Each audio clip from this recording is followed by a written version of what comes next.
Pengacara Kamarudin Simanjuntak merasa miris dengan kasus kematian Vina yang semakin menjadi blunder dan tak kunjung menemukan titik terang.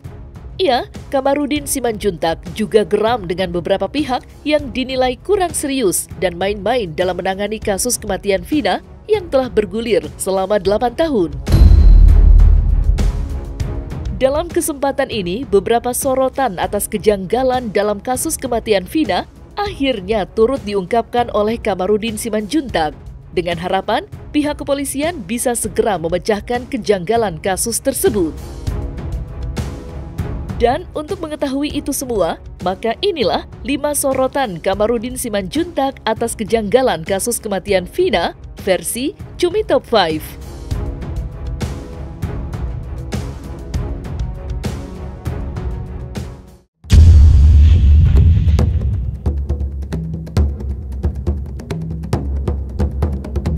Beberapa waktu lalu, Kapolda Jawa Barat telah merilis tersangka Peggy alias Perong ke hadapan publik. Namun, yang mengejutkan, dalam kesempatan tersebut, Kapolda Jawa Barat juga mengungkapkan bahwa 2 nama daftar pencarian orang atau DPO, Andi dan Dani, dihilangkan atau disebut fiktif. Menyoroti hal tersebut, Kamarudin Simanjuntak mengungkapkan jika penyidik harus lebih terbuka agar publik tidak terbawa arus pemberitaan yang tengah blunder tersebut. Jadi perlu saya tegaskan di sini rekan-rekan bahwa tersangka semua bukan 11 tapi 9. Sehingga DPO hanya 1. Untuk itulah kami selama ini meyakinkan bahwa 5 keterangan berbeda dari tersangka itu ada yang menerangkan 3. Ada lagi yang menerangkan 3 dengan nama berbeda. Ada yang menerangkan 5, ada yang menerangkan 1. Setelah kami melakukan penyidikan lebih mendalam, ternyata 2 nama yang disebutkan selama ini itu hanya asal sebut. Terkait dengan DPO bisa dihilangkan atau bisa ditukar ya, itu tergantung penyidik. Tapi menurut saya, siapa pelakunya harus diumbar ke publik seterang-terangnya. Tidak perlu diunduh-unduh atau apa namanya itu dibikin main pingpong lagi, karena masyarakat sekarang lagi tertuju perhatiannya dan ke Polres Jakarta, Polres Jawa Barat dan Polda Cirebon. Jadi jangan lagi dibikin seperti itu karena ini lagi viral. Perhatian masyarakat fokus ke situ. Sekarang gini, kalau ini ditiadakan harus bisa kepolisian menjelaskan fakta persidangan saat itu. Tentunya kan dakwaan itu kan berdasarkan isi BAP, ya kan? BAP, kemudian ada dakwaan, kemudian ada tuntutan, barulah putusan. Berarti kan selama ini patut diduga ada ketidakjujuran di dalam persidangan. Fakta persidangan benar ya? Betul. Benar. Bagaimana coba kalau produk hukum saja dikatakan fiktif? Berarti kesaksian mereka patut dipertanyakan dong. Pekerjaan 3 orang itu dari 8 tahun lalu sampai hari ini adalah pekerjaan penyidik yang tertunda. Apakah tertundanya itu karena dikasih uang? Itu adalah tanggung jawab Kapolri. Karena Kapolri yang sekarang menyatakan presisi. Maka oleh karena itu kalau ada penyidik yang katakanlah bermain dalam hal ini atau melindungi daripada pelaku ini, dipecat aja. Karena pelaku yang bermain-main dengan hukum sebaiknya dipecat atau diberhentikan dengan tidak hormat.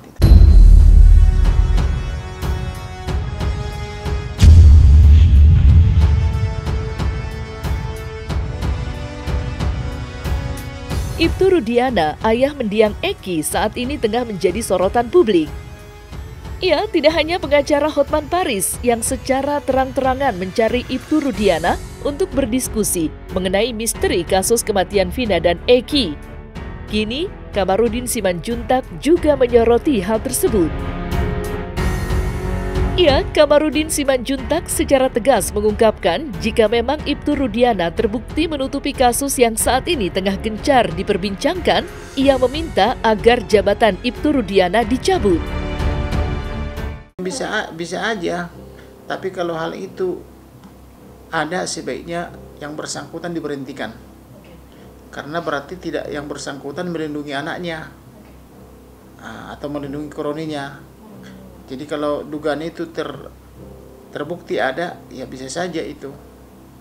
Tapi menurut saya apapun keluarganya atau siapapun ayah ibunya, usut tuntas-tuntasnya demi kepastian hukum, keadilan dan kemanfaatannya untuk masyarakat Cirebon, khususnya masyarakat yang menjadi korban. Atau saya sendiri coba untuk menghubungi ya, tapi kan tidak direspon. Ada tim-tim kita lain juga coba menghubungi, juga tidak direspon. Ya tentunya kami juga pasti ada pertanyaan kenapa, kan seperti yang Pak Hotman sampaikan ya. Tapi ya itu haknya mereka, haknya Pak Rudiana untuk tidak merespon kami. Mungkin beliau punya pilihan lain, mungkin beliau punya lawyer sendiri. Ya kita nggak bisa ngatakan itu kenapa gitu Mbak, itu haknya dia lah.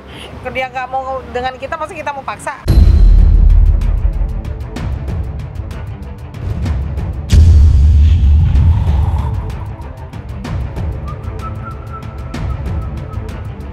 Saat ditampilkan ke hadapan publik untuk pertama kalinya, Peggy alias Peron sempat membantah keterkaitan dirinya atas kasus kematian Vina.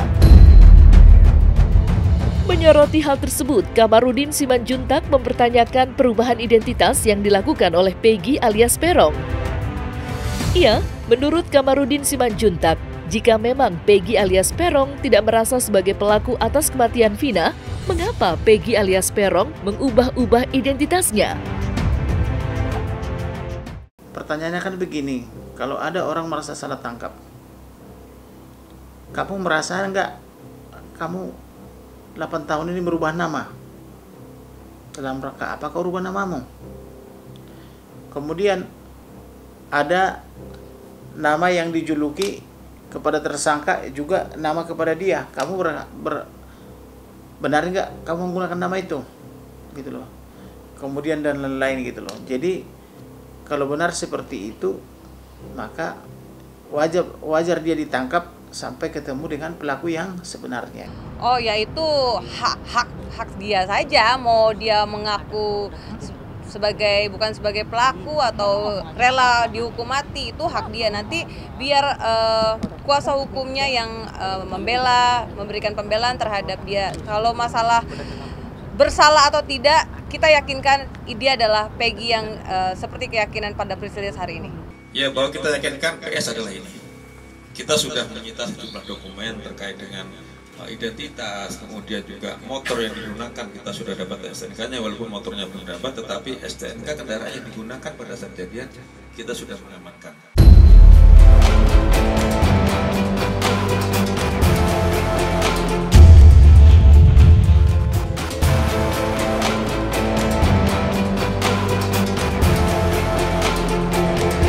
Penyebab kematian Vina dan Eki hingga saat ini masih menjadi teka-teki publik.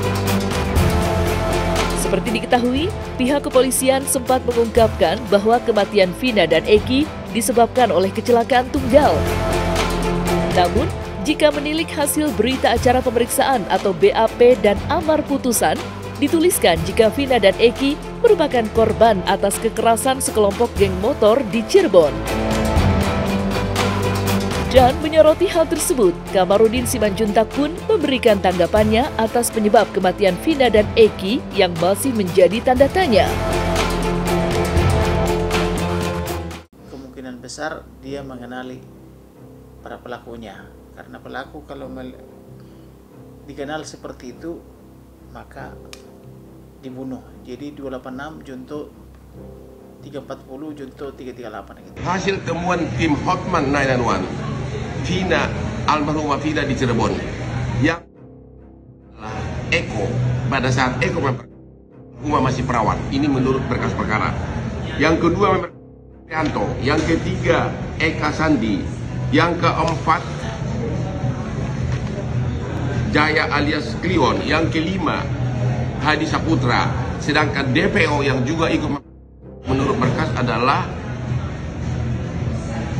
siapa ini? Peggy atau Peron dan juga Dani. Oke. Mengenai tuduhan orang bahwa ini adalah kecelakaan murni, inilah hasil otopsi. Hasil otopsi mengatakan bahwa di kemaluan korban ditemukan dan berbagai luka di tubuhnya yang jelas-jelas bukan karena kecelakaan. Saya melihatnya kasus ini sudah 8 tahun ya baru diungkap. Itu pun karena ada PLM ya, PLM yang mengungkap kasus ini. Maka karena PLM ini, maka terbesitlah orang pengen tahu dan penasaran. Ternyata dari PLM itu kita ketahui pria tanpa kecelakaan. Kemudian wanita itu tanpa kecelakaan. Tapi dikesankan orang itu mati berdua karena kecelakaan motor. Tapi anehnya motornya tidak terbentur, demikian juga handphone yang ada di celananya gitu loh. Jadi dari situ jelas bahwa mereka itu adalah korban tindak pidana.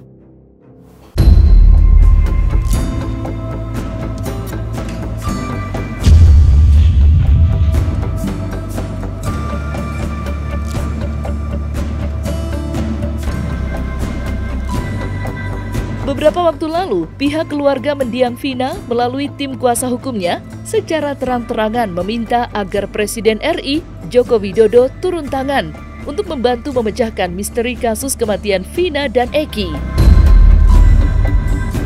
Menyoroti hal tersebut, Kamarudin Simanjuntak mendukung penuh atas permohonan yang diminta oleh pihak keluarga mendiang Vina. Ya menurut saya betul itu. Jadi kalau misalnya tidak ada kejelasan maka presiden perlu diminta. Apalagi presiden ini kan tinggal 5 bulan lagi. Presiden harus berbicara, mempersilahkan kepolisian supaya terus terang atau tidak ada yang ditutupi. Tapi dibongkarlah semua, dibuka seterang-terangnya supaya dia mengakhiri jabatannya dengan baik. Itu langkah yang positif. Ya, berarti Bapak Presiden harus turun tangan ini Pak. Mungkin masih banyak pina-pina yang lain, eki-eki yang lain yang tidak terungkap juga. Iya. Sekian lama menunggu, sekian lama berharap akan ada keadilan. Tahu-tahu sudah dapat 1 orang, 2-nya dihilangkan. Dan tidak ada yang bisa bertanggung jawab. Udah terjadi produk hukum juga.